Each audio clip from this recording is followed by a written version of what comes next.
जय श्री राम, सनातन धर्म की जय। हर हर महादेव। श्रोता बंधु, वाल्मीकि रामायण की कथा लेकर आया हूँ। महर्षि अगस्त्य कहते हैं, रघुनंदन, माल्यवान, सुमाली और माली इन राक्षसों से पीड़ित देवता तथा तपस्वी ऋषि महर्षि भगवान शिव के शरण में गए।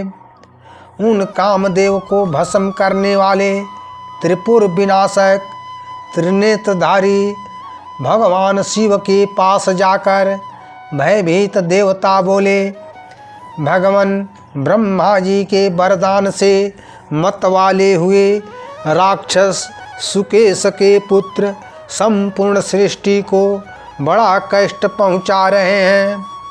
वे देवताओं को स्वर्ग से भगाकर स्वर्ग में देवताओं की भांति विहार करते हैं। माली, सुमाली और माल्यवान कहते हैं, मैं ही भगवान विष्णु हूँ, मैं ही रुद्र हूँ, मैं ही ब्रह्मा हूँ तथा मैं ही इंद्र, यमराज, वरुण, चंद्रमा और सूर्य हूँ। महादेव, उनके भय से पूरी सृष्टि बहुत घबराई हुई है। अतः आप रौद्र रूप धारण करके उन प्रलयकारी राक्षसों का संहार कीजिए। भगवान शिव बोले, देवताओं और महर्षियों, उन राक्षसों का वध के लिए तुम लोग भगवान विष्णु की शरण में जाओ। वे प्रभु अवश्य उनका नाश करेंगे। जय भोले। श्रोता बंधु, मैं पंडित गोपाल जी तिवारी सत्य सनातन ज्ञान संगम चैनल से भगवान शिव श्री हरि विष्णु का नमन करते हुए चैनल पर समस्त श्रोता बंधुओं का स्वागत करता हूँ। हमारा प्रयास पौराणिक कथाओं को जन जन तक पहुँचाना है। इसी उद्देश्य से वाल्मीकि रामायण की माली, सुमाली, माल्यवान तथा उनके वंशजों के अत्याचार की कथा लेकर आया हूँ। सनातन धर्म की जय। श्रोता बंधु, भगवान शिव की बात सुनकर सब देवता भगवान शिव का जयकार करते हुए उन राक्षसों के भय से पीड़ित हो भगवान विष्णु के पास गए। देवता भगवान विष्णु को प्रणाम करके बोले, भगवान सुकेश के 3 पुत्र त्रिविध अग्नियों के तुल्य तेजस्वी हैं। त्रिकूट पर्वत के शिखर पर लंका नामक नगरी है। वहाँ रहकर वे निशाचर हम सभी देवताओं को कलेश पहुँचाते हैं। अतः आप समरांगण में उनका संबंधियों सहित वध करके हमारे भय को दूर कीजिए। भगवान विष्णु बोले, देवताओं, मैं सुकेश राक्षस को जानता हूँ। वह भगवान शंकर का वर पाकर अभिमानी हो गया है। उसके 3 पुत्रों को भी जानता हूँ, जिनमें माल्यवान सबसे बड़ा है। वे नीच राक्षस धर्म की मर्यादा का उल्लंघन कर रहे हैं। मैं उनका विनाश अवश्य करूँगा। तुम लोग निश्चिंत हो जाओ। देवताओं के इस उद्योग को जानकर माल्यवान अपने दोनों भाइयों से इस प्रकार बोला, सुनने में आया है कि देवता और ऋषि मिलकर हम लोगों का वध करना चाहते हैं। वे सब भगवान शिव के पास गए थे और बोले, त्रिलोचन भगवान शिव, आप हमारे हित के लिए उन असुरों का वध कीजिए। आप अपने हुंकार से ही राक्षसों को भस्म कर दीजिए। तब भगवान शिव ने कहा, देवताओं, सुकेश के पुत्र मेरे हाथ से वध के योग्य नहीं हैं। देवताओं, जिनके हाथ में चक्र और गदा सुशोभित है, जो पीताम्बर धारण करते हैं, उन्हीं भगवान विष्णु की शरण में तुम लोग जाओ। वो निश्चय ही उन सब राक्षसों का वध कर डालेंगे। और भगवान विष्णु ने इंद्र आदि देवताओं से कहा है, देवगण, मैं उन देवद्रोही राक्षसों का नाश कर डालूंगा, अतः तुम लोग निर्भय हो जाओ। राक्षस माल्यवान बोला, राक्षस शिरोमणियों, इस प्रकार भयभीत देवताओं के समक्ष श्री हरि विष्णु ने हमें मारने की प्रतिज्ञा की है। राक्षसों हिरण्यकश्यप तथा अन्य देवद्रोही दैत्यों की मृत्यु इन्हीं विष्णु के हाथ से हुई है। नमुची, कालनेमी, संघराद, मायावी, राघेय, यमला, अर्जुन, हार्दिक्य, शुंभ और निशुंभ आदि शक्तिशाली समस्त असुर और दानव समर भूमि में भगवान विष्णु द्वारा मारे गए थे। ऐसे सैकड़ों और हजारों असुरों को विष्णु ने मौत के घाट उतार दिया है। अतः वही उपाय करना चाहिए जो नारायण देव हम लोगों का वध करना चाहते हैं, उन्हें जितना अत्यंत दुष्कर कार्य है। माल्यवान की बात सुनकर सुमाली और माली अपने बड़े भाई से बोले, राक्षसराज, हम लोगों ने स्वाध्याय, दान और यज्ञ किए हैं, ऐश्वर्य की रक्षा तथा उसका उपभोग भी किया है। हमें रोग व्याधि से रहित आयु प्राप्त हुई है। यही नहीं, हमने अपने शस्त्रों के बल से देव सेना रूपी अगाध समुद्र में प्रवेश करके ऐसे ऐसे शत्रुओं पर विजय पाई है जो वीरता में अपना सानी नहीं रखते थे। अतः हमें मृत्यु से कोई भय नहीं है। नारायण, इंद्र, रुद्र तथा यमराज ही क्यों न हो, सभी हमारे सामने खड़े होने में डरते हैं। इसलिए हम सब लोग एकत्र हो एक दूसरे की रक्षा करते हुए साथ साथ चलें और आज ही देवताओं का वध कर डालने की चेष्टा करें, जिनके कारण यह उपद्रव खड़ा हुआ है।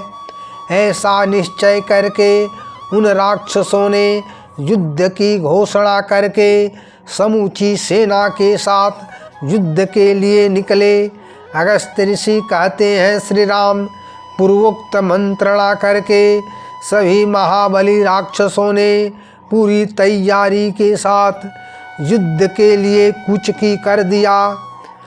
श्रोता बंधु, अपने बल का घमंड रखने वाले वे समस्त देवद्रोही राक्षस रथ, हाथी, घोड़े, गधे, बैल, ऊंट, शिशुमार, सर्प, मगर, कछुआ, मत्स्य, गरुण तुल्य पक्षी, सिंह, बाघ, सुअर, मृग और नीलगाय आदि वाहनों पर सवार होकर लंका से युद्ध के लिए देवलोक की ओर चल दिए। उस समय लंका में निवास करने वाले प्राणी, ग्राम देवता आदि सब अपशकुन के द्वारा लंका के भावी विध्वंस को देखकर भय का अनुभव करते हुए बहुत दुखी हो गए। उस समय काल की प्रेरणा से पृथ्वी और आकाश में अनेक भयंकर उत्पात प्रकट होने लगे, जो राक्षसों के विनाश की सूचना दे रहे थे। बादल गरम गरम रक्त और हड्डियों की वर्षा करने लगे। समुद्र अपनी सीमा का उल्लंघन करके आगे बढ़ गए और पर्वत हिलने लगे। गिदड़ियाँ कठोर आवाज में चित्कार करने लगी। गिद्धों का विशाल समूह मुख से आग की ज्वाला उगलता हुआ राक्षसों के ऊपर काल के समान मरणाने लगे। कबूतर, तोता और मैना लंका छोड़कर भाग चले। कौवे कर्कश आवाज में कांव कांव करने लगे। बिल्लियाँ चुड़ैल की तरह गुर्राने लगी। अगस्त ऋषि कहते हैं, श्री राम राक्षस बल के घमंड में मतवाले हो रहे थे। वे काल के पास में बध चुके थे, इसलिए उन उत्पातों की अवहेलना करके युद्ध के लिए चलते ही गए, लौटे नहीं। माल्यवान, सुमाली और महाबली माली, ये तीनों प्रज्वलित अग्नि के समान तेजस्वी शरीर से समस्त राक्षसों के आगे आगे चल रहे थे। राक्षसों की वह सेना मेघों की गर्जना के समान कोलाहल करती हुई विजय पाने की इच्छा से देवताओं की ओर बढ़ती जा रही थी। उस समय राक्षसों की वह सेना सेनापति माली के नियंत्रण में कूच कर रही थी। देवताओं के दूत द्वारा राक्षसों के देवलोक पर आक्रमण की बात सुनकर भगवान विष्णु ने भी युद्ध करने का विचार किया। भगवान विष्णु सहर्षों सूर्य के समान दीप्तिमान दिव्य कवच धारण करके बाणों से भरा तरकस एवं दिव्य धनुष धारण किए गरुड़ पर सवार हुए। इस प्रकार शंख, चक्र, गदा, सार्ग, धनुष और तलवार आदि उत्तम आयुधों को धारण करके गरुड़ पर सवार हो श्री विष्णु उन राक्षसों का संहार करने के लिए तुरंत चल दिए। गरुड़ की पीठ पर बैठे हुए पीताम्बरधारी श्री हरि स्वर्णमय मेरु पर्वत के शिखर पर स्थित हुए विद्युत सहित मेघ के समान शोभा पा रहे थे। उस समय सिद्ध, गंधर्व, देवर्षि, नाग और यक्ष उनके गुण गा रहे थे। असुरों की सेना का विध्वंस करने वाले श्री हरि विष्णु के हाथों में शंख, चक्र, गदा, खड्ग और सार्ग धनुष लिए सहसा वहाँ आ पहुँचे। श्रोता बंधु गरुड़ के पंखों की तीव्र वायु के झोंके खाकर असुर सेना क्षुब्ध हो उठी।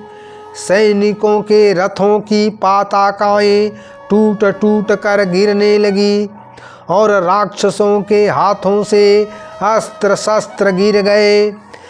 राक्षसों के उत्तम अस्त्र शस्त्र तीखे रक्त और मांस में सने हुए तथा प्रलयकालीन अग्नि के समान दीप्तिमान थे।